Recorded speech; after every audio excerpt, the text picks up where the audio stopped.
안녕하세요. 아주대학의 민병현입니다.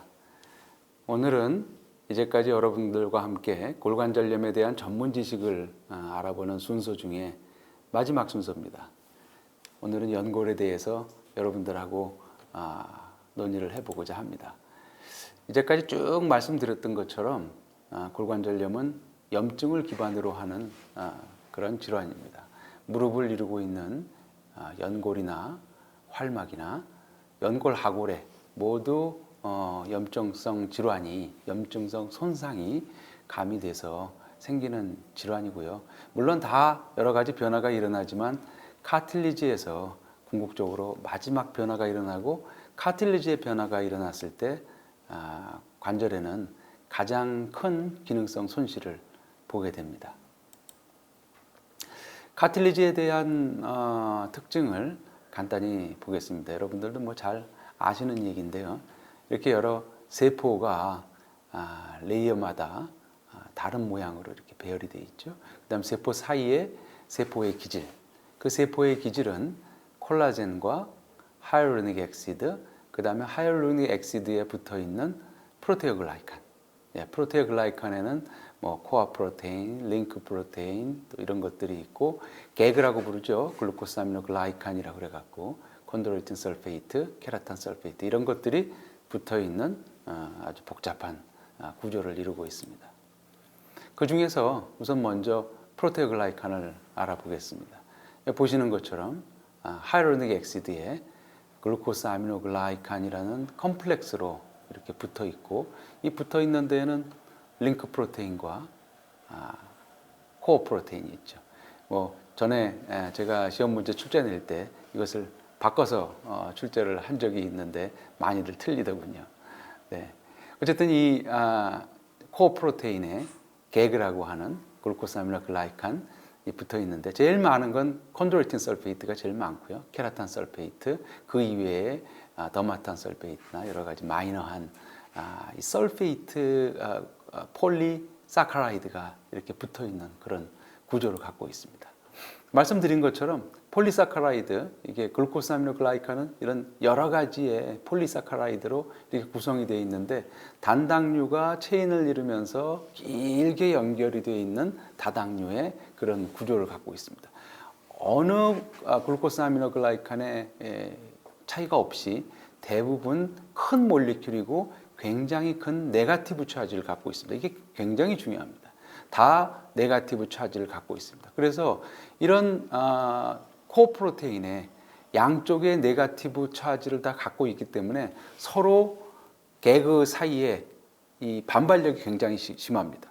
그래서 글루코스 아미노글라이칸은 가장 반발력이 많이 심하니까 가장 먼 거리를 유지해야 되고, 그러다 보니까는 가장 볼륨이 큰 자세를 취하게 됩니다. 꼭 산에 있는 소나무를 연상하시면 좋을 것 같습니다. 바로 이 반발력이 이 연골을 눌렀을 때 컴프레션을 저항하는 가장 큰 포스가 되겠습니다. 또 하나의 특징은 이렇게 서로 반발하고 있으면서 네거티브 차지를 많이 갖고 있다고 말씀드렸는데, 물 분자는 보시다시피 하이드로젠 이온과 옥시젠 이온이 몰리큘러 웨이트 굉장히 큰 차이가 나죠. 그래서 거의 하이드로젠 이온은 포지티브 차지를 갖게 됩니다. 그래서 이 포지티브 차지를 갖고 있는 이 물 분자가 이 개그의 음이온에 다 붙게 됩니다. 그래서 프로테오글라이칸은 이런 체인과 함께 많은 물들을 함유하고 있는 게 아주 기본적인 특징이 되겠습니다. 두 번째로 콜라겐인데요. 콜라겐은 이 슈퍼피셜 레이어에는 이렇게 서피스하고 평행되게 있고, 딥 레이어에서는 이렇게 타이드 마커에 수직으로 이렇게 박혀 있어서 꼭 논에다가 모를 심어놓은 것처럼 이 콜라겐의 구조는 이 카틸리지와 뼈를 잘 이렇게 붙게 홀딩해주는 그런 중요한 역할을 하고 있습니다. 이런 콜라겐은 트로포 콜라겐인데, 트로포 콜라겐이 3개가 이렇게 트리플 헬릭스로 돌아가면서 이게 구조를 만들고 있죠. 그래서 꼭 그 고무줄이 이게 엉킨 것처럼 이렇게 쪼그라들어 있는 그런 상태입니다. 그래서 이 콜라겐이 늘어나면서 텐사일 포스를 발휘하게 됩니다. 그래서 이 콜라겐의 텐사일 포스는 이 카틸리지의 형태를 유지하는데 굉장히 중요한 역할을 합니다. 보시는 것처럼 아까 여기 프로테오글라이칸이 보이죠? 프로테오글라이칸 주위에 물풍선 같은 많은 물들이 있습니다. 물들이 많이 있는데 이 많은 물들을 콜라겐이 이 일종의 트랩에다가 주머니에다 가두듯이 가둬두는 겁니다. 그래서 자신은 텐사일 포스를 굉장히 많이 갖게 되죠. 그래서 이 안의 프레셔는 굉장히 높은 물의 프레셔를 갖고 있습니다. 그래서 우리가 그것을 스웰링 프레셔 이렇게 얘기를 하고 있습니다. 이 스웰링 프레셔를 갖고 있다는 것은 카틸리지의 미케니컬 프로퍼티를 유지하는데 아주 중요한 역할을 합니다.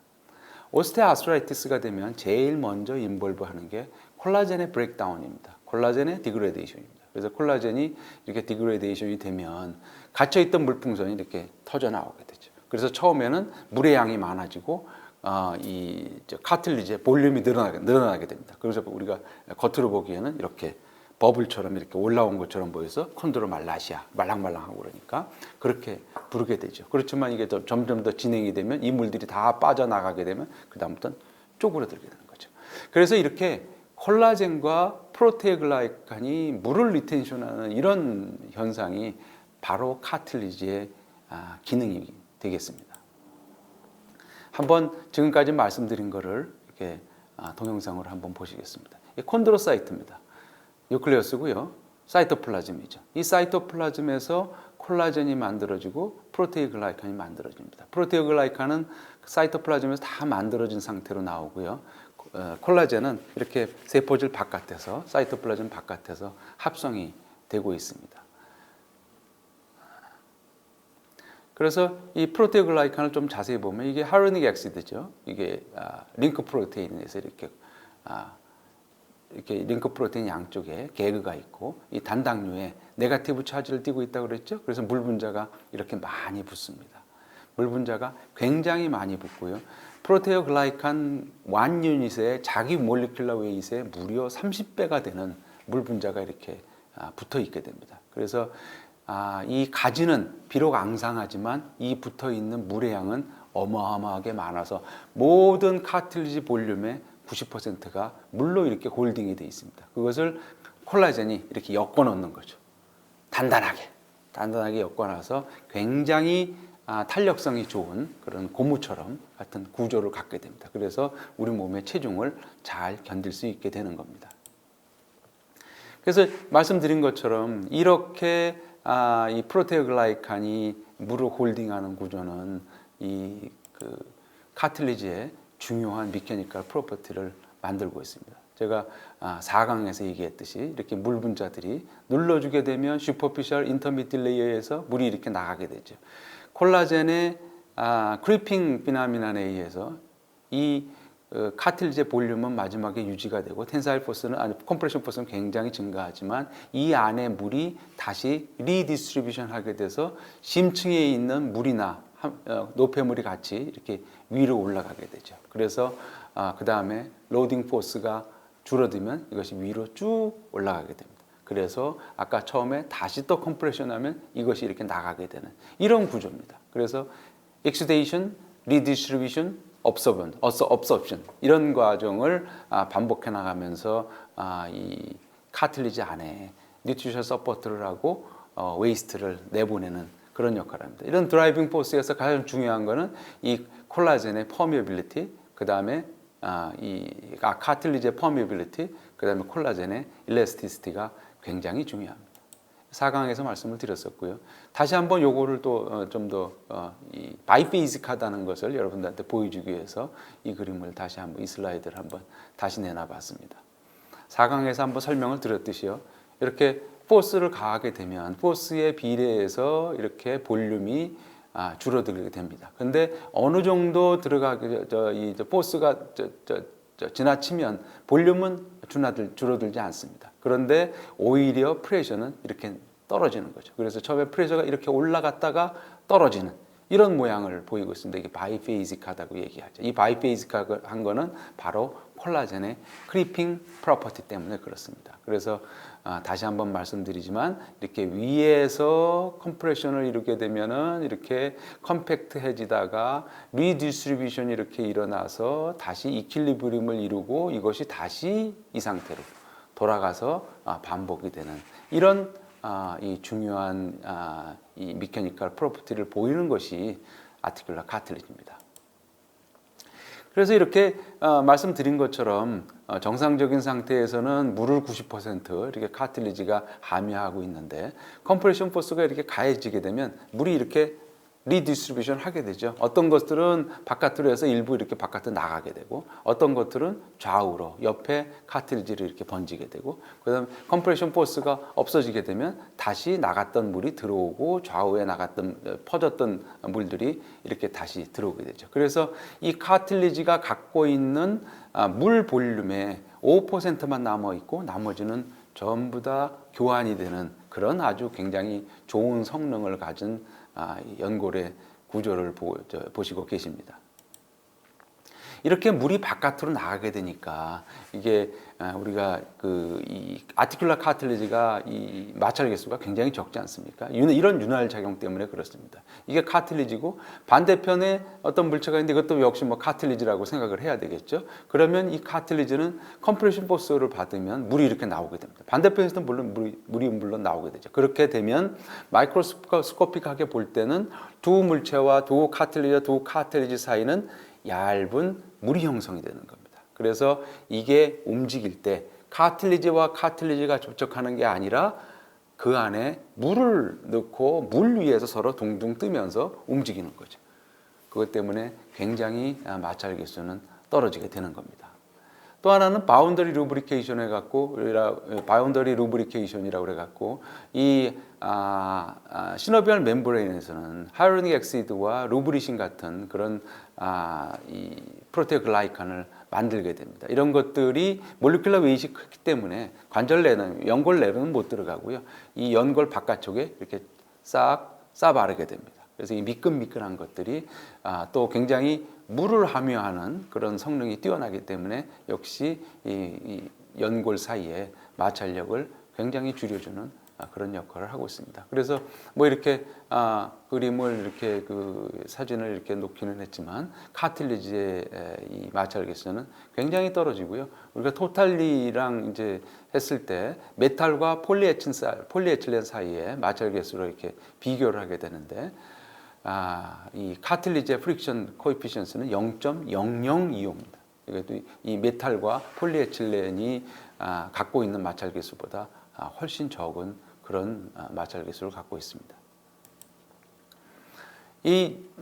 다시 말씀을 드리면 이 글루코사미노글라이칸과 개그 주위의 물은 이 서로 이온이 같이 공존을 하고 있습니다. 그 서로 양이온과 음이온이 평형 상태를 이루고 커플링을 이루고 있습니다. 그런데 만약에 어떤 이유에서든 간에 이런 커플링을 이루고 있는 네거티브 차지, 개그가 되겠죠. 이것이 없어지든지 혹은 포지티브 차지가 없어지게 되면 그 주위에 어떤 다른 형태의 음이온이나 양이온이 안에 들어오게 됩니다.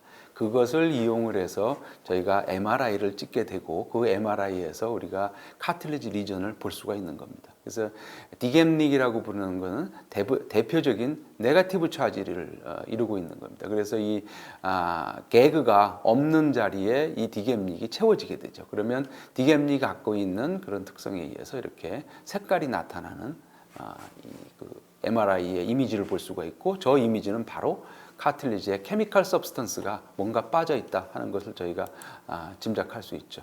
같은 방법으로 이 포지티브 이온은 소디움과 리튬이 많이 관절 안에 있는데 연골 안에 있는데 만약에 이 포지티브 차지가 없어지게 되면 소디움이 그 안에 이렇게 들어가게 돼 갖고 보시는 것처럼 디겜닉과 마찬가지의 그런 이미지를 보이기 때문에 저희가 이런 이미지를 보므로 MRI 테크닉을 이용을 해서 카틸리지의 디제너레이션을 조기에 진단할 수 있는 그런 방법으로 사용이 되고 있습니다. 자, 지금 전기 얘기를 굉장히 이 음이온, 양이온 얘기를 굉장히 많이 했죠. 여기 보시는 것처럼 음이온, 양이온이 많이 있고 시노비얼 플루이드에도 물론 이렇습니다. 그럼 과연 이게 음이온, 양이온이 있다는 얘기는 이게 흐르면 전기인데 그러면 연골에 전기가 있다는 말인가요? 이런 의문을 가질 수도 있겠죠. 그림을 한번 다시 한번 보십시오. 이게 카틸리지고 카틸리지 안에 콜라겐과 프로테오글라이칸의 모양을 그려놨고 이렇게 물들이 이렇게 프로테오글라이칸에 이렇게 홀딩이 되어 있는 것을 볼 수 있고 그 물과 함께 포지티브 차지들이 이렇게 스테이블하게 있는 것을 볼 수가 있습니다. 그런데 여기에 컴프레션 포스를 가해지게 되면 이 물이 바깥으로 나오거나 혹은 주위의 연골로 이렇게 흘러가게 되고 그 흘러가는 거 안에는 양이온이 같이 이렇게 흘러가게 됩니다.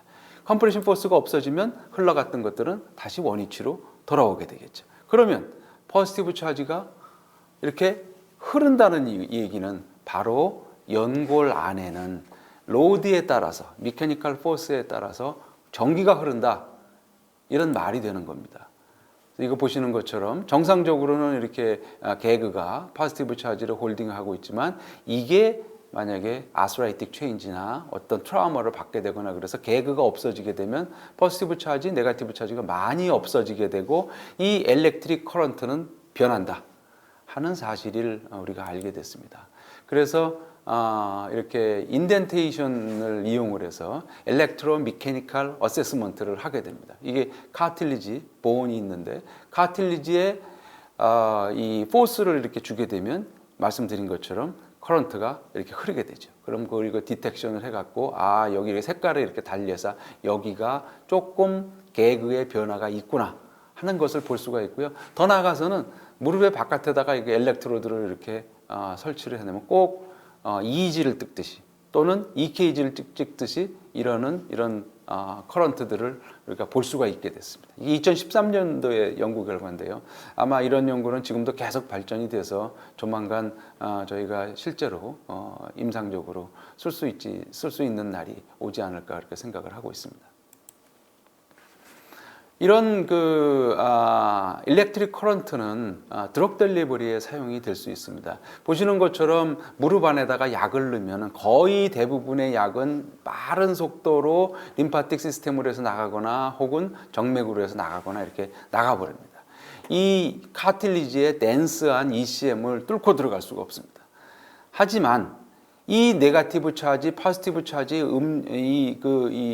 일렉트리시티가 있는 그런 것을 이용을 하면 네거티브 차지를 갖고 있는 것은 통과를 못하지만 포지티브 차지를 갖고 있는 파암 같은 거 이런 것들을 몰리큘을 만들면 이 몰리큘은 쉽게 이 안에 들어간다는 얘기죠.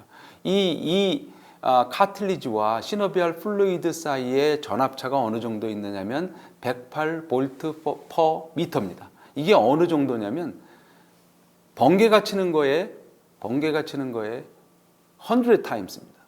어마어마한 전압차가 이 카틸리지와 이 시노비얼 플루이드 사이에 있는 겁니다. 그래서 포지티브 차지를 만들어 주면 이 전압차에 의해서 카틸리지로 들어가는 거는 굉장히 쉽게 들어가는 것을 이게 발견을 했고요. 대표적으로 처음 이용이 된 게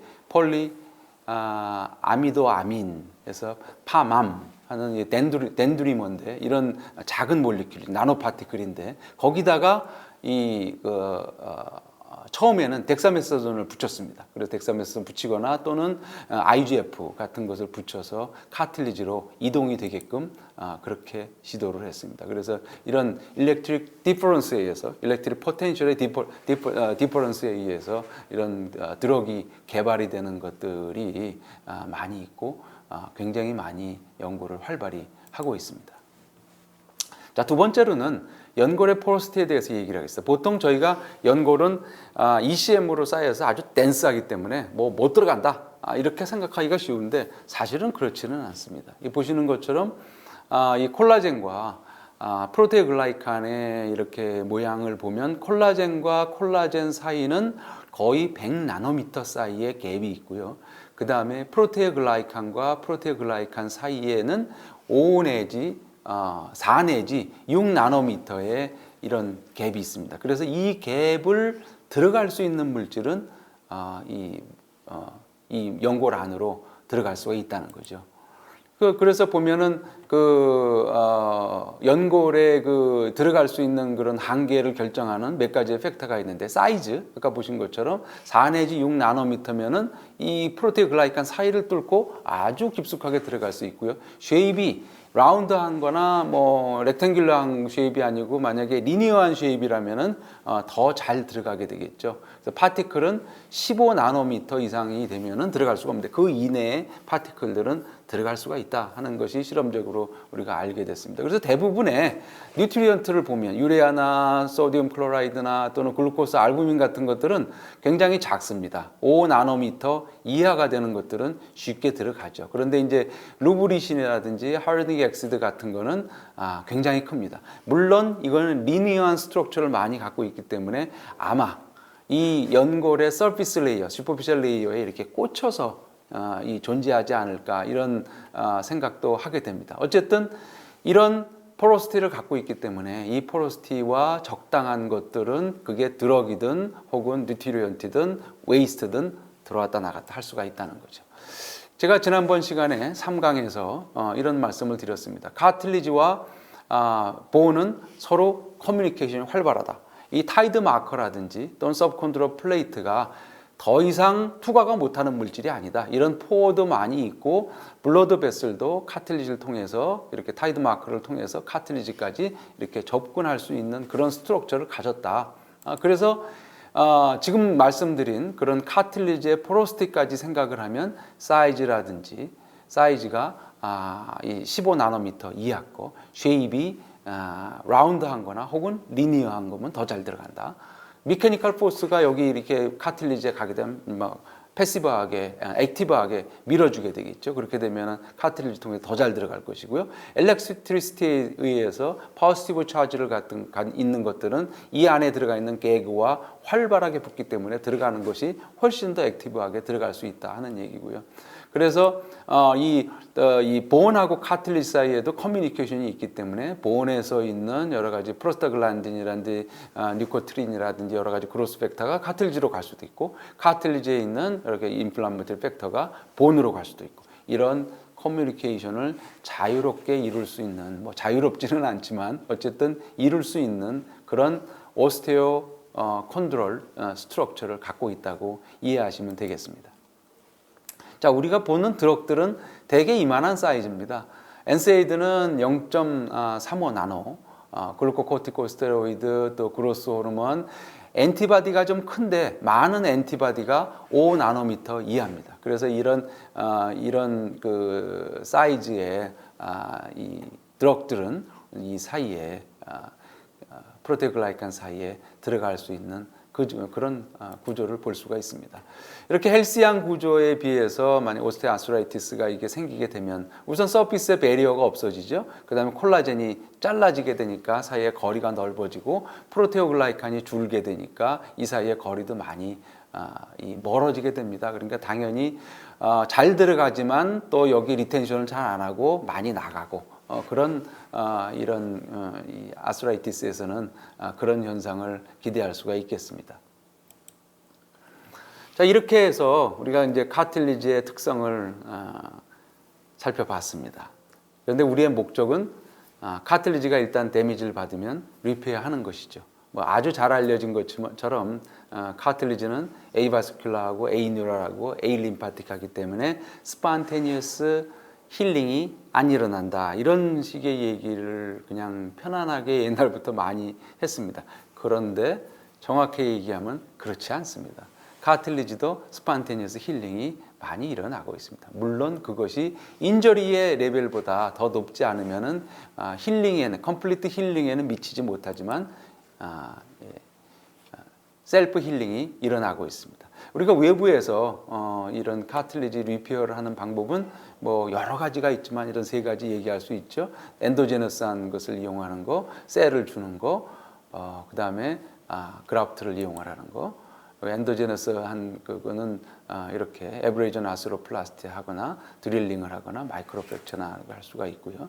그다음에 셀을 직접 넣거나 제일 먼저 우리가 ACI를 많이 했었죠. 그다음 요즘은 스템셀 많이 이용하고 여기에 이제 스캐폴드를 이용을 하거나 또는 이제 엘로그라프트나 또는 본인의 오토그라프트를 이용을 해서 오스테오콘드럴 그라프트를 하는 그런 방법을 많이 사용을 하고 있습니다. 자, 이렇게 보시는 것처럼 뭐 세 가지 테크닉이 있는데 이것의 그 효용을 높이기 위해서 여러 가지 다른 모디파이된 것을 사용을 합니다. 마이크로 프랙처의 효능을 높이기 위해서 이것을 키토산으로 덮어주거나 또는 그로스 팩터를 있는 것들을 같이 덮어주거나 또는 이런 콜라겐 멤브레인을 같이 덮어주거나 본을 셀을 이용을 하더라도 그 셀을 어떤 멤브레인에 붙여서 이렇게 집어넣거나 하이알루로닉 엑시드에 갖다 붙여서 집어넣거나 또는 신세틱 머티리얼에다 갖다 집어넣거나 어떤 것을 하든 간에 이런 세 가지 패턴의 카틀리지 리페어 테크닉을 현재까지 사용을 하고 있습니다.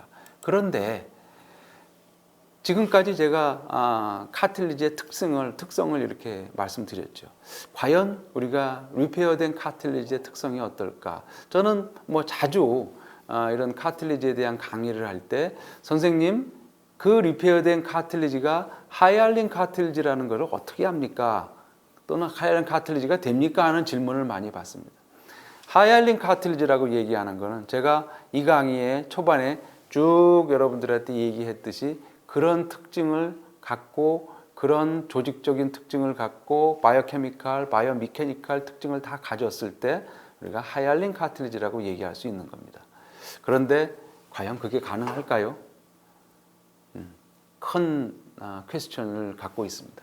말씀드린 것처럼 히스톨로지컬하게 이렇게 비슷한 구조를 가져야 되고 이 히스톨로지에 바이오케미칼한 컴포지션, 프로테오글라이칸, 하이알루로닉 엑시드가 붙어가 있고 그것이 콜라겐에 의해서 인트랩돼 있고 이런 특성을 유지하고 있어서 그래야만 바이베이지컬한 미케니컬 프레셔가 있고 스웰링 프레셔를 갖게 되고 또 일렉트리시티를 갖게 됩니다. 서피스에 이 루브리신이라든지 하이알루로닉 엑시드가 붙어 있을 수 있는 그런 구조를 가져야 됩니다. 그리고 힐링된 카틀리지가 도너 카틀리지와 이렇게 잘 붙을 수 있어야 되는 그런 여러 가지 어려운 특성을 보유해야 되기 때문에 리페어된 카틀리지가 과연 우리가 크게 기대할 수가 있겠는가에 대해서는 심각하게 생각을 해봐야 됩니다. 그래서 제가 7강에서 이런 슬라이드를 보여드렸습니다.